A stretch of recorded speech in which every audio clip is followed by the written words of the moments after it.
This is the Kemper profiling amplifier. Since 2012, it's been the world leader in amplifier modeling technology. It's been fantastic, but it's been in serious need of an upgrade for the last 11 freaking years. It also costs $1,800 US brand new. So in other words, it's not cheap. This is the Neural Quad Cortex. Also costs $1,800, but is much more elegant and much more evolved. It's got a wonderful touchscreen interface, and it's really easy to work with. It's got a whole bunch of connections. Even the foot switches on the thing are actually encoder knobs, so you can tweak it as you like with the minimum amount of dicking around. It's a seriously cool piece of gear. However, this is the Tonex pedal. This will do the same kind of amp captures that are in the Kemper and that are in the Quad Cortex. They're just as high quality, if not better, because it uses artificial intelligence in its learning algorithm. The big changing factor here is this is only $399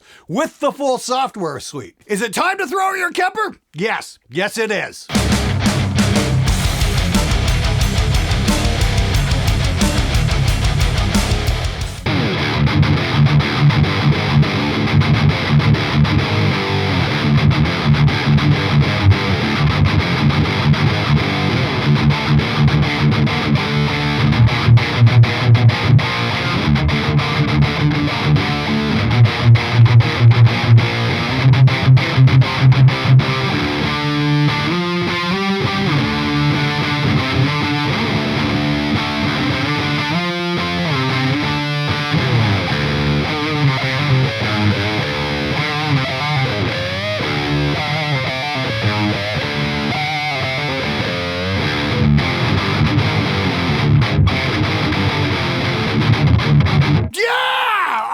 That's coming right out of the Tonex pedal, right into the computer, and that's basically it. I'm using a third-party IR for that, but the great thing is I can load those onto the Tonex pedal. Real simple stuff. Basically, you gotta ask yourself, if you're in the market for an amp modder and you wanna get your hands on, all the virtual amps and all that kind of stuff, get all the legacy branding and an awesome IR loader to boot, what are you gonna do? Do you wanna drop $1,800? You don't wanna drop $400? I know I wanna save $1,400. Now, before we get going here, yes, IK Multimedia is sponsoring this video. The reason I took the sponsorship is because this is a product I really believe in, especially the fact that it's only $399 and comes with the pedal and gives you the complete Amplitude 5 suite. I mean, like, basically, if you're looking for Amplitude with Tonex built in and whatnot, that's like, what, $299? So spend an extra $100, you get yourself the pedal where you can drag and drop your amps right into your pedal. That is really freaking cool. That's a steal. I think that's a tremendous deal out there. Now, this is almost a complete setup. You get reverb, you get a compressor, and you get a gate, which is really freaking cool.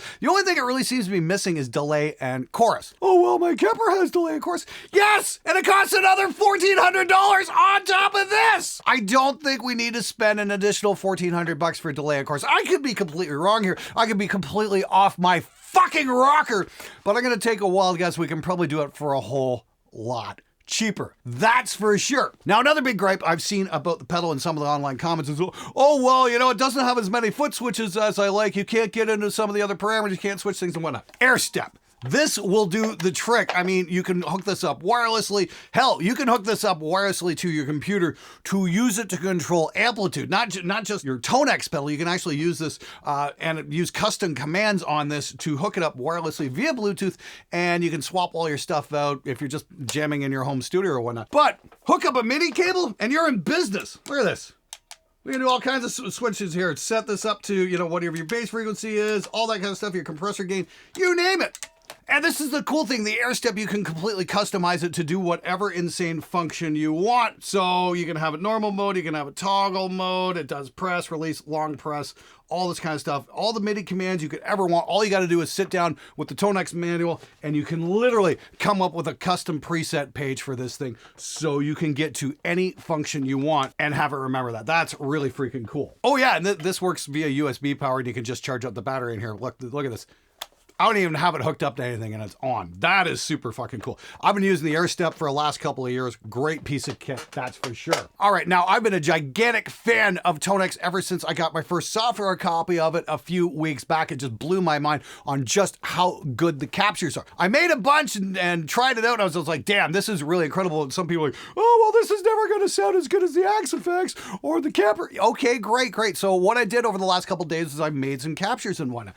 And it kind of blew me away just how easy it was to get those captures on to the Tonex. Check this out. Now, the cool thing is once you actually put together an amp model, you go through the process of capturing and whatnot. It's super easy to drop it on the pedal. Literally, all you have to do is drag and drop, and that is it. It overwrites what's already on there. So I've got two driftwoods on here. One is with an IR, one is without. Okay, guys, just for the record, okay, when you're playing through live cabinets, like a big 4x12 or something like that, you need to play without your IR on. But the one thing I really don't like about this pedal is it doesn't have XLR outputs, even though it's giving, mic level output. The output, you need a stereo 1/4 inch to go into it. However, if you want to get it to the board at the right level, make sure you're using a stereo 1/4 inch to male XLR. This is really critical. If you're going to your gig, you need one of these cables. Okay, and yes, you should put it in your gig bag if you're bringing your Tonex pedal, because the house sound guy will not have this cable. No, really, he won't have it. You'll be screwed. Okay, male stereo 1/4 inch to male XLR. Okay, make sure you have one of these. The bar you're playing will not have this cable even though you need it. Okay, bring your fucking cable and mark it, tape it with some kind of color or something like that. Put some color tape on it. That way at the end of the gig, you know it's yours and get it. But bring one of these or you will be having a really shitty time. Now, I'll admit, I was doing that live during my Twitch stream. It probably could have been a lot easier if I wasn't doing a stream at the same time, but eventually I did get it figured out. I was trying to figure out how to get the IRs over, and I think I just dragged and dropped the wrong patch on. Once I got that figured out, it went pretty simple. And so the really cool thing is here, yes, you can have it with just the raw amp captures or with IRs. It really depends on how you capture it in Tonex. Personally, I think the real strength on the system is just doing the raw amp captures and going with third-party IRs. That way you can tweak out exactly what you want. There's so many incredible IRs out there that done by people who can probably mic cabinets way better than I ever could. I'd rather go with those than some of the stuff that's maybe built in and whatnot, because it might be just tweaked a little bit better. Remember, guys, the biggest deciding factor in your guitar tone is going to be the speaker, or in this case, the speaker capture.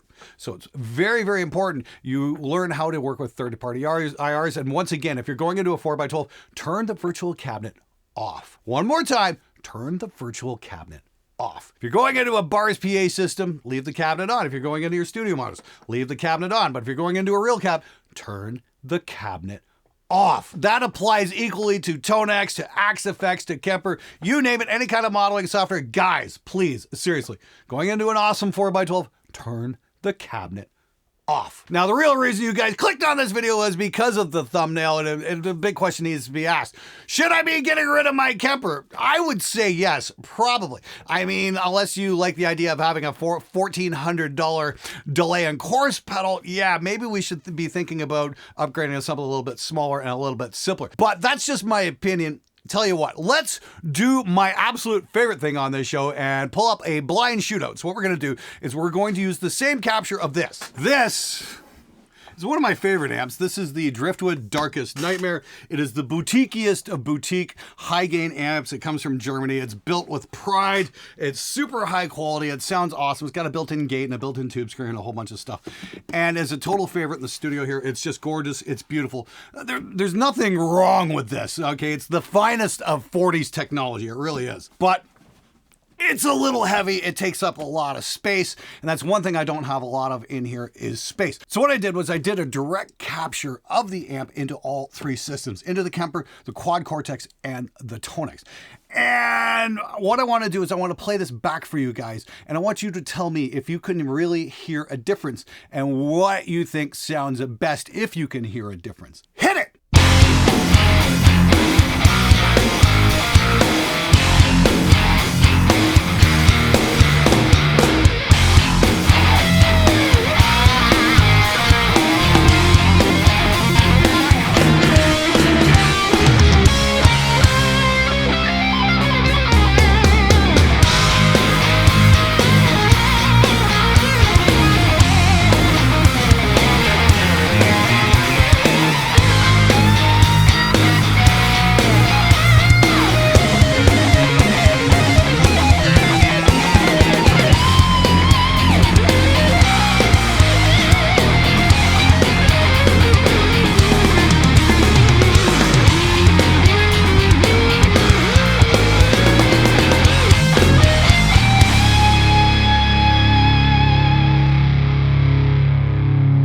Now that test is relying on my favorite kind of testing methodology, and that is the blind test, because when you use a blind test, the guitar player's self-inflated, awesome superhuman hearing skills, they just vanish faster than panties at a porno shoot. Seriously, you actually have to use your ears. And I'll be honest with you guys, when I was even relaying the mixes back and forth, just soloed up on Reaper and looking at the titles, I'm still having a hard time telling the difference. I gotta say, the differences are pretty minimal, if any perceivable at all. The only big gripe I have is when things are soloed up with the Kemper, I can definitely hear a little bit of aliasing, and that's kind of not cool. Then again, it's 2012, which in computer terminology is pretty much the fucking Stone Age. It's just like one step up from the Commodore 64. Now, when it really comes down to it, what we should be looking at when it comes to amp modelers these days especially is ease of use and affordability. In terms of affordability, the Tonex just fucking destroys the competition. The fact that they can come up with such great simulations of amps for not a whole lot of money really blows my mind. They're leaving most of the heavy lifting not to onboard DSP, but to the AI learning algorithm, which really does some amazing work. I'm pretty much blown away by its model of the Driftwood. I use it all the time. It's what I use for most of my demos now, and that's one of the reasons I started moving the amps out of the room, and I just bring them in from time to time now because I don't need a big wall of amps taking up a huge amount of space when I can use that for shooting stuff, which I've used in the last couple of videos that haven't quite gone up yet. But we're doing a live stream in here the other night, and it was great because I had room for my friend to sit here for a change instead of being all super claustrophobic and shit, surrounded by a mountain of tube amps. Tube amps are cool. I'm not selling them anytime soon, but I think Tonex really did change the game in a very significant way, and the fact it's not going to cost you a whole lot of money, I think, is absolutely phenomenal. I'm super hyped about this. Believe me, if I wasn't into this, if I wasn't using this on my day-to-day, I would not be doing this second show on just the pedal. Now, when it comes down to ease of use, I gotta say the Kemper was a bit of a clunker. Once again, it's an old interface. There's no touch screen. It's not exactly the most intuitive thing. It's pretty basic with the instructions and whatnot. Really, you do have to tweak things quite a bit to get the models to sound good. And one thing I noticed about the Kemper, especially, is when I started cranking up the presence knob after the fact, it got all digital distortion-y and that kind of stuff. I probably did something wrong, so that might be my fault, but that might be Kemper's lack of ease of use as well. That being said, using the quad Cortex was real simple. The onboard instructions were real easy to follow. It was super easy to do a model, and I was very happy with the results I got, as I should be with an $1,800 unit. It's a beautiful piece of kit. I would definitely recommend that over the Kemper, that's for sure. But recording stuff into the Tonex just blew me away because it's super easy. You set up your I/O on your computer screen and away you go. Hit a few buttons and you're doing the model, and that's it. It just works, and it works brilliantly. And the fact that I can drag and drop all those captures plus anything else you pull up from ToneNet or whatnot right onto the pedal is super cool. But it's not just me who's super stoked about the whole Tonex system. I'm starting to get some interesting stuff filtering in from the comments and whatnot. I mean, check this out. Hey Glenn, I picked up a Tonex a couple of weeks ago, and let me tell you, this thing is fantastic. First off, I'll tell you the presets themselves actually sound pretty good, and they do sound like real amps. With a little bit of tweaking, you get killer metal tones out of all the amps we know and love. For the money, it can not be beat, no way. It's $400, and I think it does sound better than a Kemper or Axe Effects. So you are correct, my friend. There's no way I could afford more than one or two of the amps that are included in it to run through the effects loop on a 100-watt tube head. It fucking rips.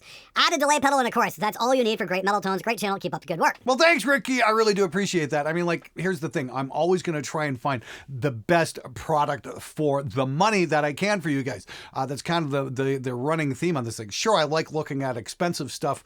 That's absolutely fine. But, when it comes to bang for your buck, that's really what the show is all about. I want to show you guys how to get the best sounds and not spend a lot of money.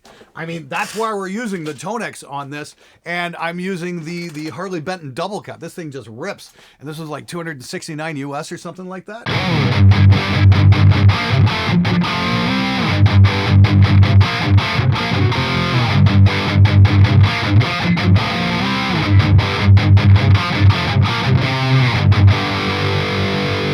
Yeah, this actually feels great too. I mean, you can definitely play expressive.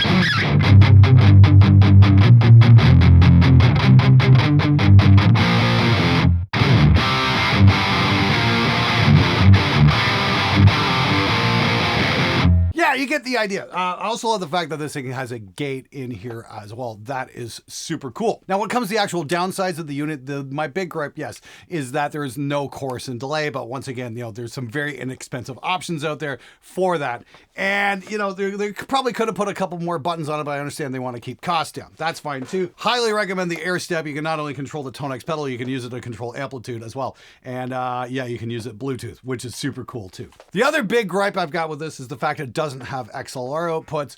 And I know a lot of you guys are going to run into issues when you bring this to a gig and you don't have an XLR to stereo 1/4-inch cable. That's going to cause some problems. So make sure you put one in your gig bag. Otherwise, you are going to be in a world of hurt because the venue will not have that cable. I pretty much guarantee it's just not going to happen. So make sure you bring one.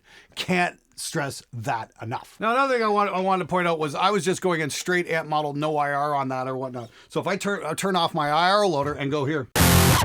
Yeah, okay, that's the old fried asshole sound. We'll go over here, and I've got a cabinet loaded on here. It does the same thing.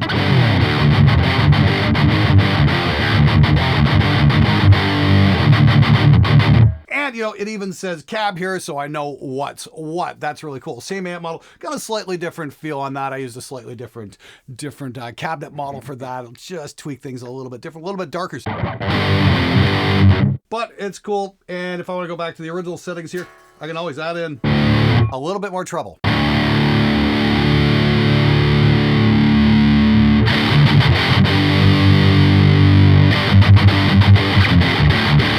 And that does the thing, and it does it really well. Of course, ultimately, this is just my personal opinion. Whose opinion that actually matters is your own. I want to hear from you guys, though. I want you to share with me what you think. Do you think the Tonex is as big a game changer as I think it is? Is this something you'd be interested in getting your hands on, or you think it's worth checking out? Oh yeah, I should mention, I think Amplitude's got a free download, so you can check out at least the software, if not the hardware. So might want to take a look at that. Here's the other big question is, do you really think that the Kemper and the Quad Cortex are actually worth $1,400 more than the Tonex? That's a question I think you guys need to ask yourselves. And of course, ultimately, I want you guys to tell me if you could hear any significant changes in the full mix, and if so, what timestamps they were played at, because I'd really like to hear from you guys. Maybe we could figure out something to do, some kind of giveaway. I'll talk to the IK guys. Maybe we can figure something out. If somebody can guess that, maybe we can make it happen. Hey guys, before we go, just want to break in for a second. Had a lot of fun making this video, and I thought I'd try something a little different today. We did a release much later in the day, and that's because I want to do a live stream an hour and a half from now at 7 p.m. Eastern Daylight Time, where we sit down and talk about the Tonex pedal. Do you guys think that it's possible that a pedal this cheap could give the Kemper and the Quad Cortex a run for their money? Is this the solution you're looking for? And could you tell a difference in the full mix? I want to hear from you guys, and most of all, I want to hear from you guys live on the stream. Once again, I'll see you guys at 7 p.m. tonight, right here on Spectre Sound Studios.